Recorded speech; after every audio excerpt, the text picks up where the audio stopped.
Aging is a complex but natural process that affects every molecule, every cell, every organ, and ultimately your entire body functions. And although chronological aging is inevitable, unfortunately, unlocking the secrets to biological aging has perhaps been the ultimate scientific quest for many years.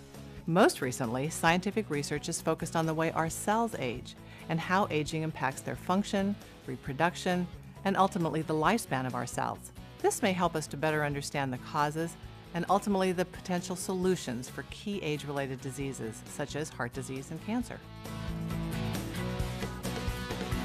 We've all known people who look old for their age. Clearly there are genetic factors involved there, lifestyle factors, nutritional factors that all affect how we age.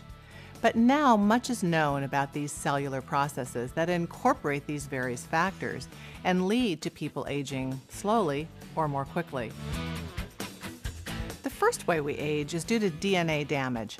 Our DNA is under continuous assault from ionizing radiation, from toxins in the environment, and even as a result of just the normal processes of metabolism. And up to 1 million DNA damaging assaults occur every single day. And these can result in genetic typos or mistakes in the DNA replication. Now, these mutations can accumulate over time, eventually causing cells to malfunction and even die prematurely. Our bodies, though, have repair mechanisms that take care of this DNA damage. However, defects in DNA repair seem to be directly related to the aging process. This critical balance between protecting the DNA from damage as well as repairing DNA is an ongoing area of active research. Another process that leads to aging as well as disease is the activation of genetic regulators, which are also known as transcription factors. These impact a multitude of metabolic processes in our bodies, including the dynamic balance between DNA damage and repair, also between energy production and decline, and control cell lifespan. Over time, the activity of these genetic regulators seems to decline and cumulative cell damage can occur. This cumulative damage contributes to age-related cellular deterioration and also contributes to many diseases of aging, including cancer, kidney failure, and even dementia.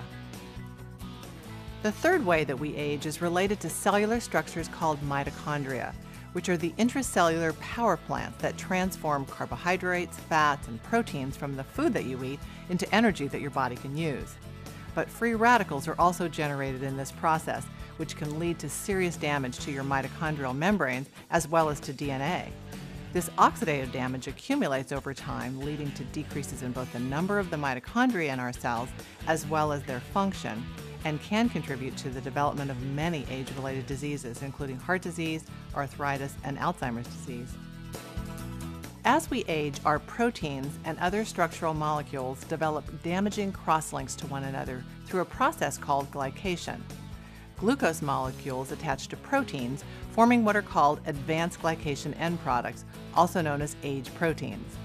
The accumulation of these cross-linked damaged proteins are somewhat like plaque building up in your arteries, and they are tied to some of the most debilitating effects of aging. In fact, scientists are theorizing that these age proteins may play an important role in the development of atherosclerosis, as well as certain complications of diabetes and chronic kidney failure. Scientists are investing billions of dollars in research on aging.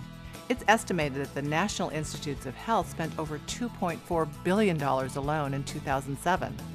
And much of this latest research on aging has focused on topics that we have talked about: preventing DNA damage and supporting DNA repair, positively influencing these genetic regulators of longevity pathways, enhancing mitochondrial biogenesis, and reducing the accumulation of these age proteins. Recent research has focused on the beneficial effects that certain plant polyphenols have shown in laboratory studies on these cellular mechanisms of aging. Polyphenols are natural phytonutrient compounds that are found in the fruits and vegetables that we eat, and they've been shown to have antioxidant and anti-inflammatory activities, and literally thousands of studies support their potential utility in human health. And recent research has focused in on one particular polyphenol, resveratrol. You may have heard about it. It's a particularly powerful polyphenol found in red wine and has effects on cellular aging processes. In fact, laboratory studies demonstrate that cells treated with resveratrol were more resilient to DNA damage and more effective at DNA repair. Additionally, laboratory studies also indicate that certain polyphenols promote cellular energy biogenesis and promote healthy mitochondrial function.